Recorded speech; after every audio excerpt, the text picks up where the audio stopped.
Walter Parks. And Walter, what we like to do on the Big Fat American Rock Show is have every artist who comes into here do their rock and roll resume. Because I think it's so much more interesting when the person says, here's what I've done. This way we don't miss anything either. So why don't you give everybody Walter Parks' rock and roll resume? You know, I hate to be so archetypical, but I started in garages like many people. And my parents wanted to, my mother wanted to keep track of me. So she said, look, you can have your band and set it up in the house, play in the garage, and for that matter, I played in the living room. I had a group called the Parental Tears Band, and we called it Parental Tears because my parents did not want me to go into music. They wanted me to take on a little bit more respectable path. And so I played the music of the day and so on, all the while knowing that I needed to get to New York. I grew up in Florida, by the way. And I needed to get to New York and sort of share my original music with the world, and I figured that was my portal. I had a group called Dear John, and it was a rock and roll band, and we won the good graces of an impresario named Don Kirshner. I don't know. Oh, Don Kirshner's rock concerts, yeah, of course. And he had some sort of a search going on to find some of the most original groups of the time. This would have been late '80s, and we ended up going to what was once the Studio 54, and it became the Ritz at one point in Midtown. And I took the band up there, and I went to the national level, and everybody was there. Marla Trump was there, and you know, the Don Kirshner was of course there, and all these potentates and bigwigs and music, and I didn't win the national contest, and I think it was because I showed my hand a little too early to the competing band, and they saw my stage decorations and they had none, and so Dear John did not move on to fame and fortune, and I think mostly because of that one error that I made of during the sound check. I set up my whole elaborate stage system and stage setup with masks and all this sort of thing that was in the spirit of Roxy Music and Brian Ferry. And so the other band thought, oh boy, we're really behind here, and we're behind the 8 ball. We need to go out and get some plants and ferns and fireworks and everything. And they did that, and they eclipsed us in that sense. So not so much about music. I think we were a better band, but they ended up putting on a better show. So that was that part of it, Dear John. And then I moved to New York full time from Florida, and I started an acoustic group called the Nudes. And I just wanted to strip it down bare. And so that's why I use that metaphor. And you know, I was kind of running out of money, but in a certain way, that's sort of good for art in a sense. You keep it.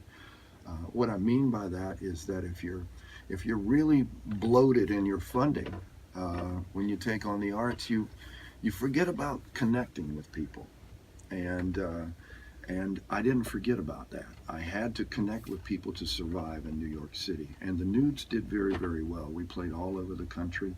We started playing in Grand Central Station in New York City. And then we got various gigs, and the agents picked us up, and we ended up playing all over the country.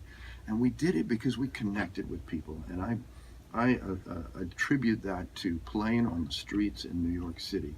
You have 30 seconds to get somebody's awareness and to capture their attention when they're passing by on their way to work.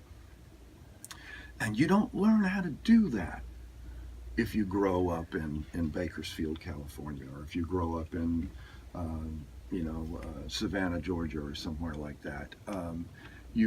People are on the move here, and you have to get their attention. So the Nudes did very, very well. Fast forward to staying in New York, and I had to take a break from performing, and I went to work for a small record label. It was called Empress Records, and it was an interesting time in my life. I helped them set the label up, and but I just couldn't bear not performing anymore. And I was a suit for 2 years, a suit as they call it, meaning somebody in the music industry. And so somebody who was in Richie Havens's inner circle suggested that Richie audition me. He needed a guitar player, and I show up to the audition, and Richie knew me. And he knew me because with my group, The Nudes, we used to open for him. He didn't know me by name, but he was comfortable with me. And so I started playing with Richie. And I learned something really, really important in that audition. I auditioned for Richie Havens in the basement of a Jersey City house, in the basement. It was me, Richie, and his manager. And Richie played with as much fervor and passion in that basement for only 2 people as he did at Woodstock. And I would later know that for sure because I got that gig, and for 10 years I played with him all over the world.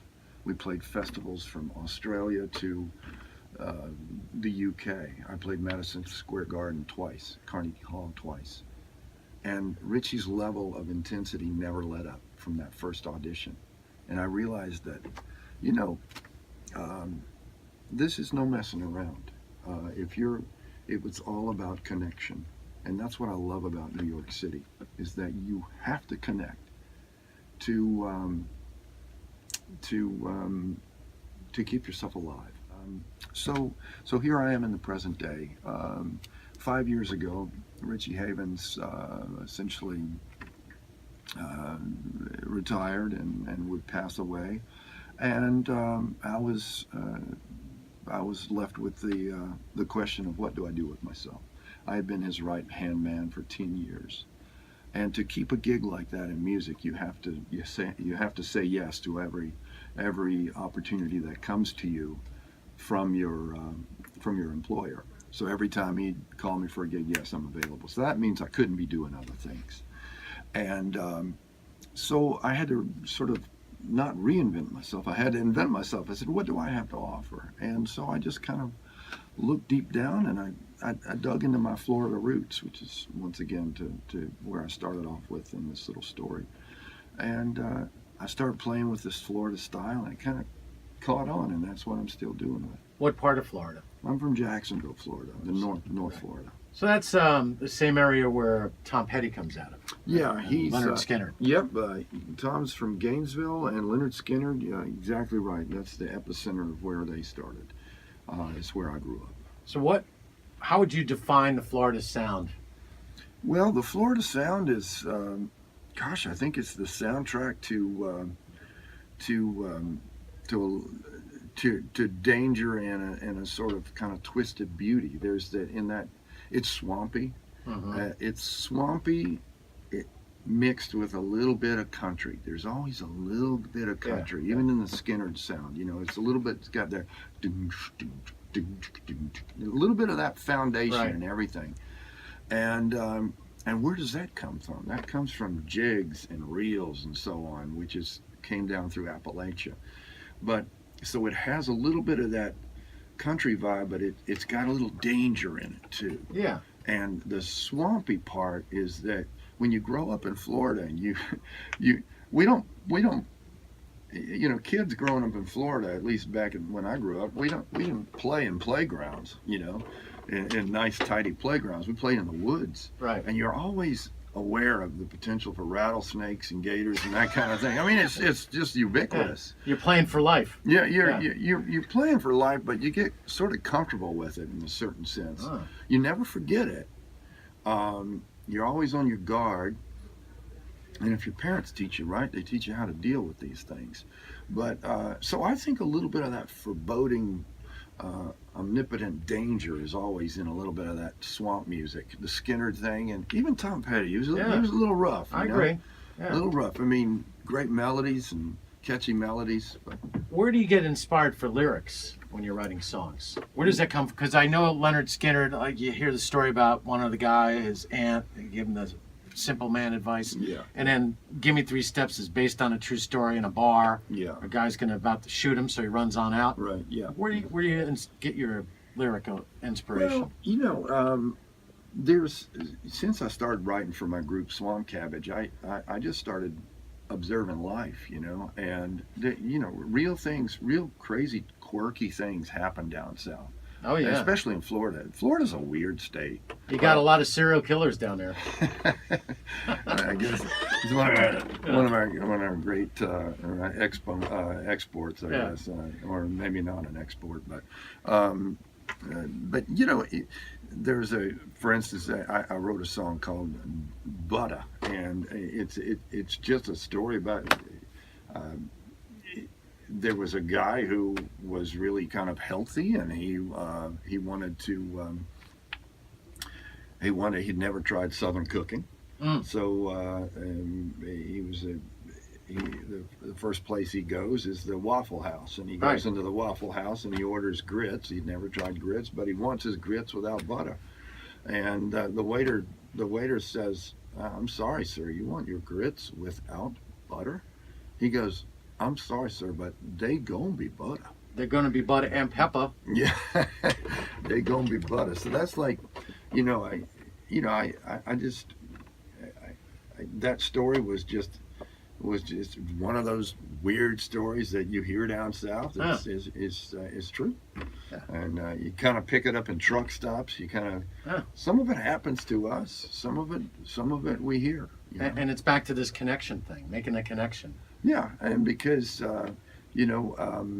real people are living this stuff, Right. And but what's so funny, Zach, is down there. This is not really so weird. It sounds almost exotic. It's up here. just the way it is. Yeah, it's just the I way get it is. What are you doing now? Well, musically, I'm still playing with a kind of a swampy sound. But what I'm trying to do is I'm combining the swampy, omnipotent danger with a little bit of the beauty of the swamp, and I'm taking some of the old spirituals, the Southern spirituals, mostly slave spirituals, doing my kind of Southern swampy thing with them. And I've got a non-religious show called Spirituals Reimagined, and the songs they inspired. And so some of my music kind of goes in that direction, but I'm also taking old songs like Amazing Grace and Am I Born to Die, which was one of the great songs from the Civil War movie, Cold Mountain. I don't know if you remember one of those battle scenes. So these are hymns, Zach, from the 1700s, and I love that idea. And I'm taking them and playing them with an electric guitar with tremolo and almost and it's like a synthesizer that makes the guitar sound almost a little bit like an arp, like what Pete Townsend used to do in Bob O'Reilly or We Won't Get Fooled Again. Yeah. And so I'm bringing some of these slave songs into the modern age through the electric guitar, not through a computer, but and it's a wonderful attempt to say things have changed, but in a certain way they haven't changed that much. And so that's one thing I'm doing musically. I'm also presenting festivals and presenting concerts. I live whereas I'm from Florida, I live in the New York City area. I live in Jersey City to be exact. And can I tell you about Yeah, what go I'm ahead. doing over there? Absolutely. We live in a part of Jersey City called the Heights, which to my summation is similar to New Orleans in a sense, and it's like the old frontier. It's a little bit lawless in a way, and but comfortably so.